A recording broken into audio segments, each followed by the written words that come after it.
লোডশেডিংই বলি আর মেরামত শেডিংই বলি, গ্রামাঞ্চলে 10 থেকে 12 ঘন্টা বিদ্যুৎ থাকে না, এটাই হলো বাস্তবতা। 10 থেকে 12 ঘন্টা বিদ্যুৎ থাকে না, এটার সাথে আমি একমত না। মাননীয় সদস্য রুমিন ফারহানা, ব্রাহ্মণবাড়িয়া। মাননীয় স্পিকার, আপনাকে অসংখ্য ধন্যবাদ। মাননীয় স্পিকার, আমরা লোডশেডিংই বলি আর মেরামত শেডিংই বলি, গ্রামাঞ্চলে 10 থেকে 12 ঘন্টা বিদ্যুৎ থাকে না, এটাই হলো বাস্তবতা। আমার মাননীয় মন্ত্রীর কাছে আমার বিনীত প্রশ্ন, মাননীয় মন্ত্রী এই মহান সংসদে দাঁড়িয়ে আমাকে কথা দিয়েছিলেন যে 1 মের মধ্যে আশুগঞ্জ ফার্টিলাইজারে গ্যাসের সংযোগ দেয়া হবে। এরপরে আরো 1 মাস 3-4 দিন পার হয়ে গেছে মাননীয় স্পিকার, এখনো আশুগঞ্জ ফার্টিলাইজারে গ্যাসের সংযোগ আমরা পাইনি। গ্যাসের সংযোগ আছে, গ্যাসের সাপ্লাই আমরা পাইনি। মাননীয় মন্ত্রী কি দয়া করে বলবেন যে আশুগঞ্জে আমরা কবে গ্যাসটি পাবো? ধন্যবাদ মাননীয় স্পিকার। মাননীয় মন্ত্রী। মাননীয় স্পিকার, মাননীয় সংসদ সদস্য রুমিন ফারহানা প্রথমে যে কথাটা বললো যে 10 থেকে 12 ঘন্টা বিদ্যুৎ থাকে না, এটার সাথে আমি একমত না। উনি বিদ্যুৎ ছাড়ছেন, আবার ওনার ফার্টিলাইজার ফ্যাক্টরি তো চালাতে বলছেন। গ্যাসের তো আমার সংকট আছে, সেই জন্য আমাদের বিদ্যুৎ প্ল্যান্টগুলো চালিয়ে রাখতে হচ্ছে এবং সেই জন্য তার ওখানে সংযোগ দিতে পারছি না আমরা। এর বেশি আমরা যখন গ্যাসের অবস্থা উন্নতি হবে তখন আমরা এটা দিতে পারবো। আর 2 নম্বর হলো যে গত 17 বছরে কোনোদিন ড্রিলিং করা হয় নাই, আমরা এই প্রথম এসে ড্রিলিং শুরু করেছি। আমরা আশা করি ইনশাল্লাহ আমরা গ্যাস পাবো। গ্যাস পাওয়ার পরে আশুগঞ্জ ফার্টিলাইজার, যত ফার্টিলাইজার ফ্যাক্টরি আছে সব ফার্টিলাইজারে আমরা সংযোগ দিতে পারবো। আমি আগেও বলছি, এখনই বলছি, আমাদের বিদ্যুতের ঘাটতি নাই। আমাদের মাননীয় মন্ত্রী বলেছেন বিদ্যুতের কোনো লোডশেডিং নাই, কিন্তু আমরা আজকে এখনো দেখতে পাচ্ছি আমার গ্রাম অঞ্চলে যদি কথা বলি প্রায় 5 থেকে 6 ঘন্টা 7 ঘন্টা লোডশেডিং আছে। তাপমাত্রা অত্যাধিক বৃদ্ধির ফলে বিদ্যুৎ চাহিদার উল্লেখযোগ্য হারে বৃদ্ধি পেলেও সরকার পূর্ব পরিকল্পনা অনুসারে চাহিদা মোকাবেলার প্রয়োজনীয় ব্যবস্থা গ্রহণ করেছে। 2026 সালের পরিপ্রেক্ষিতে বিদ্যুতের চাহিদার বিপরীতে উৎপাদন পরিকল্পনা করা হয়েছে। সেই অনুযায়ী প্রয়োজনীয় জ্বালানি, গ্যাস, তরল জ্বালানি ব্যবহার করা হয়েছে। সর্বদা নিশ্চিত করার লক্ষ্যে সমন্বিত কার্যক্রম পরিচালনা করা হচ্ছে। এই সঙ্গে গ্যাস ভিত্তিক, কয়লা ভিত্তিক, তরল জ্বালানি ভিত্তিক বিদ্যুৎকরণ সর্বোচ্চ নিশ্চিত করার জন্য রক্ষণাবেক্ষণ যথাযথ পরিকল্পনার মাধ্যমে সম্পন্ন বিদ্যুৎ কেন্দ্রগুলো উৎপাদনের প্রস্তুত রাখা হয়েছে। বিদ্যুৎ উৎপাদনের ঘাটতি জনিত কারণে লোডশেডিংয়ের প্রয়োজন হয় না, তবে বিদ্যুৎ কেন্দ্রের জরুরি রক্ষণাবেক্ষণ, ঝড় বৃষ্টি, অন্যান্য প্রাকৃতিক দুর্যোগ সঞ্চালন বিতরণ লাইনে নির্ধারিত অনির্ধারিত রক্ষণাবেক্ষণ কার্যক্রমের কারণে কখনো কখনো সাময়িক বিদ্যুৎ বিভ্রাট ঘটতে পারে। নোয়াপাড়া অঞ্চল ও খুলনা বিভাগের গুরুত্বপূর্ণ বাণিজ্যিক এলাকাগুলিতে বর্তমানে লোডশেডিং নাই। যশোর পল্লী বিদ্যুৎ সমিতি 2 অন্তর্গত উভয়নগর উপজেলায় নোয়াপাড়া গ্রেডের বর্তমানে চাহিদা 46 মেগাওয়াট, চাহিদার বিপরীতে সরবরাহ 46 মেগাওয়াট। গ্রিড হইতে প্রাপ্ত লোড বিভাজন করে বিদ্যুৎ সরবরাহ বর্ণিত এলাকায় বর্তমানে লোডশেডিংয়ের সমস্যা নাই। চলতি সেচ মৌসুমে অর্থাৎ ডিসেম্বর-মে মাস পর্যন্ত নোয়াপাড়া উপজেলায় চাহিদা অনুযায়ী বিদ্যুৎ সরবরাহ করা সম্ভব হয়েছে। তবে মৌসুমি ঝড় বৃষ্টির কিছু কিছু এলাকায় মাঝে মাঝে বিদ্যুৎ বিভ্রাটের সমস্যা দেখা যায়। সে আবহাওয়া পরিস্থিতি স্বাভাবিক হওয়ার পর দ্রুততম সময়ে মধ্যে সমস্যার নিরসনপূর্বক বিদ্যুৎ সরবরাহ সচল করা হয়। মাননীয় স্পিকার, ধন্যবাদ। মাননীয় সদস্য জনাব গোলাম রসুল একটি প্রশ্ন করতে পারেন। মাননীয় স্পিকার, আপনাকে ধন্যবাদ। আমাদের মাননীয় মন্ত্রী বলেছেন বিদ্যুতের কোনো লোডশেডিং নাই, কিন্তু আমরা আজকে এখনো দেখতে পাচ্ছি আমার গ্রাম অঞ্চলে যদি কথা বলি প্রায় 5 থেকে 6 ঘন্টা 7 ঘন্টা লোডশেডিং আছে। এবং নোয়াপাড়া, আমি জানি না, নোয়াপাড়া শিল্প অঞ্চল আপনারা জানেন বাংলাদেশের একটি গুরুত্বপূর্ণ অঞ্চল, যেখানে অনেক শিল্প কারখানা ইতিমধ্যেই বন্ধ হয়ে গেছে। প্রায় 7টি বড় বড় শিল্প কারখানা ছিল, দুর্নীতির কারণে বিগত ফ্যাসিস্ট সরকারের সময় বন্ধ হয়েছিল। প্রাইভেট সেক্টরে কিছু শিল্প কারখানা তৈরি করা হয়েছে, সেখানে এখন কিন্তু ব্যাপকভাবে বিদ্যুতের ঘাটতি দেখা দিয়েছে এবং তারা পরিকল্পিতভাবে জেনারেটরে অনেক খরচ হচ্ছে বিধায় সৌর বিদ্যুৎ দিকে তারা ঝুঁকে যাচ্ছে। আমার কাছে আমি কয়েকটি মিলে পরিদর্শনে গিয়েছিলাম, তাদের বক্তব্য যে সৌর বিদ্যুৎ যাতে আমরা সহজে করতে পারি তার জন্য ব্যবস্থা আপনারা গ্রহণ করবেন। কাজে দেখা যাচ্ছে যে বাংলাদেশে এই মুহূর্তে প্রশ্ন করুন বিদ্যুৎ মাননীয় উৎপাদন সদস্য। হচ্ছে 17,200 মেগাওয়াট, কিন্তু চাহিদা দেখানো হচ্ছে 16,000 থেকে 16,500।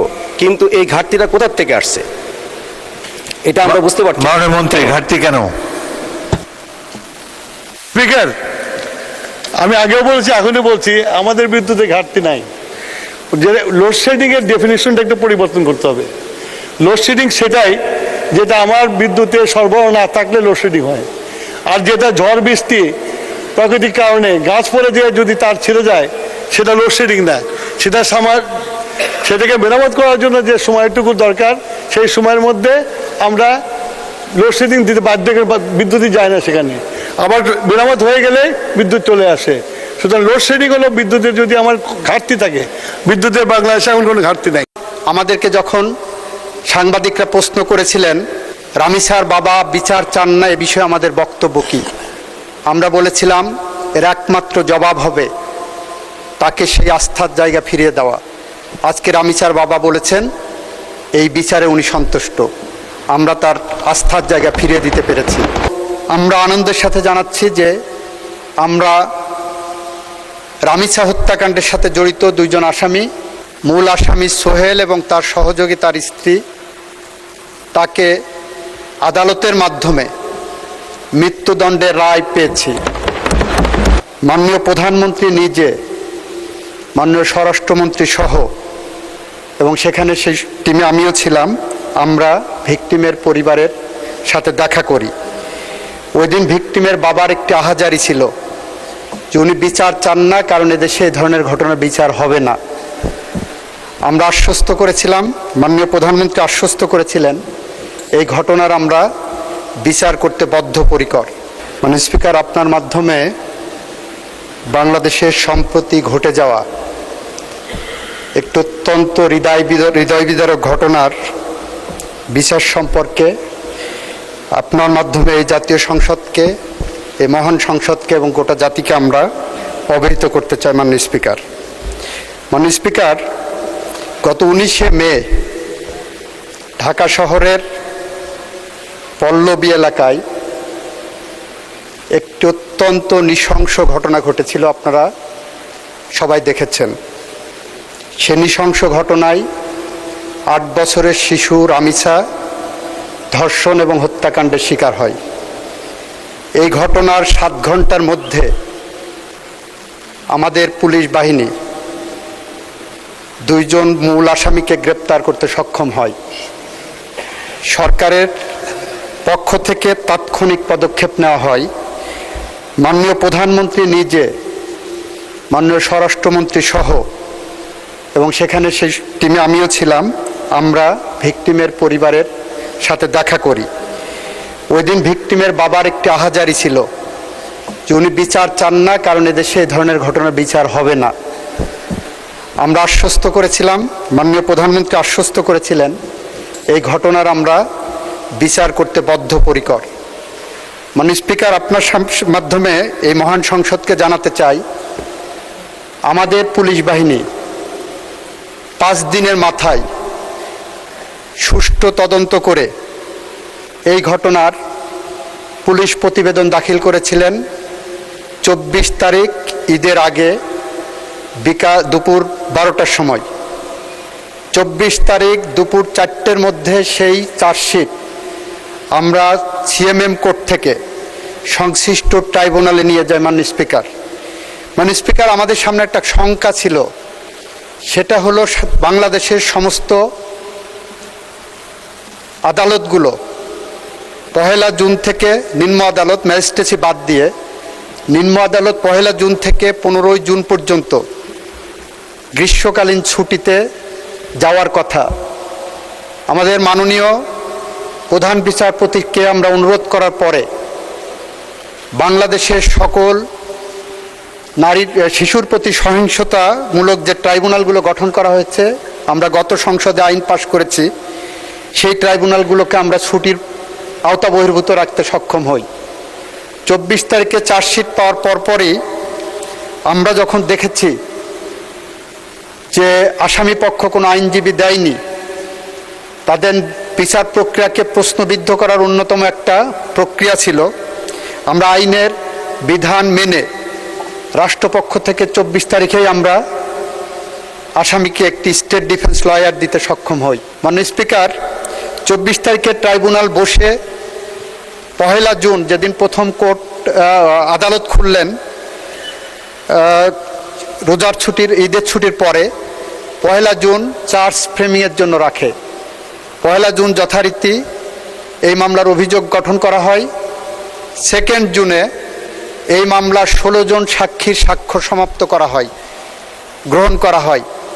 3 জুনে এই মামলায় আসামি পক্ষ কোনো সাক্ষী দিতে চান কি না সেই ধরনের একটি দিন ধার্য রাখা হয়। 4 জুনে যুক্তিতর্কের জন্য উপস্থাপন দিন ধার্য করা হয়। 5 and 6 জুন শুক্র শনি থাকাতে 7 জুন আজকে ছিল। আজকে রায়ের জন্য দিন ধার্য ছিল এবং রায় যথারীতি ঘোষিত হয়েছে। আমরা রাষ্ট্রপক্ষ থেকে, প্রসিকিউশনের পক্ষ থেকে সমস্ত সাক্ষ্য সুবাদ উপস্থাপন পূর্বক যে রায় প্রত্যাশা করেছিলাম, যে রায় প্রস্তাব করেছিলাম, যে রায় আদালতের কাছে প্রার্থনা করেছিলাম, আদালত সমস্ত সাক্ষ্য প্রমাণ আলোচনা করে 41 ঘন্টা পর্যন্ত 41 মিনিট শুধুমাত্র তার পর্যালোচনা এবং আদেশের পাঠটা ঘোষণা করেছেন। এবং আমরা আনন্দের সাথে জানাচ্ছি যে আমরা রামিসা হত্যাকাণ্ডের সাথে জড়িত 2 জন আসামি, মূল আসামি সোহেল এবং তার সহযোগী তার স্ত্রী, তাকে আদালতের মাধ্যমে মৃত্যুদণ্ডের রায় পেয়েছি। মাননীয় স্পিকার, মাও সুতুংয়ের একটি ঐতিহাসিক উক্তি আছে, কোনো মৃত্যু থাই পাহাড়ের মতো ভারী, কোনো মৃত্যু পাখির পালকের মতো হালকা। মাননীয় স্পিকার, রামিসা হত্যাকাণ্ড আমাদের জীবনে থাই পাহাড়ের মতো ভারী হয়ে আছে। আর যদি এই ফাঁসির আসামিদেরকে আমরা ফাঁসি কার্যকরের মধ্য দিয়ে তাদের মৃত্যু ঘটাতে পারি, তাহলে সেটা আমাদের জাতির কাছে পাখির পালকের মতো হালকা হিসেবে আসবে বলে আমরা বিশ্বাস রাখি। মাননীয় স্পিকার, এটুকু ছিল আমাদের পক্ষ থেকে এই মহান জাতীয় সংসদ এবং জাতির কাছে আমাদের দেওয়া প্রতিশ্রুতি। সেদিন আমরা বলেছিলাম, আমাদেরকে যখন সাংবাদিকরা প্রশ্ন করেছিলেন রামিসার বাবা বিচার চান না, এ বিষয়ে আমাদের বক্তব্য কী, আমরা বলেছিলাম এর একমাত্র জবাব হবে তাকে সেই আস্থার জায়গা ফিরিয়ে দেওয়া। আজকে রামিসার বাবা বলেছেন এই বিচারে উনি সন্তুষ্ট, আমরা তার আস্থার জায়গা ফিরিয়ে দিতে পেরেছি। মাননীয় স্পিকার, আপনাকে ধন্যবাদ। ধন্যবাদ মাননীয় মন্ত্রী। মাননীয় সদস্যবৃন্দ, মাননীয় আইনমন্ত্রী, 300 বিধি হলো শর্ট স্ক্রিপ্ট। রামিসার বাবা কি বলল, আপনি আপনার বক্তব্য বলবেন, দ্যাটস অল। এত 300 বিধির বিবৃতি should be short and the final one. আর এখনো তো আরো অনেক বিচার বাকি আছে, আপনি আরো অ্যাড করতে চান? প্লিজ। রামিসা সহ সম্প্রতি যে সমস্ত ঘটনা ঘটেছে, আমাদের সরকারের পক্ষ থেকে বিশেষ তদারকির মাধ্যমে আমরা তদন্ত এবং বিচার প্রক্রিয়া দ্রুত সম্পন্ন করার জন্য যা যা পদক্ষেপ নেওয়া দরকার আমরা নিয়েছি এবং সেই গতিতে আগাচ্ছে। আপনাকে ধন্যবাদ মাননীয় স্পিকার। ধন্যবাদ মাননীয় মন্ত্রী। মাননীয় সদস্যবৃন্দ, আজ কার্যপ্রণালী বিধির 71 বিধিতে জরুরি জনগুরুত্ব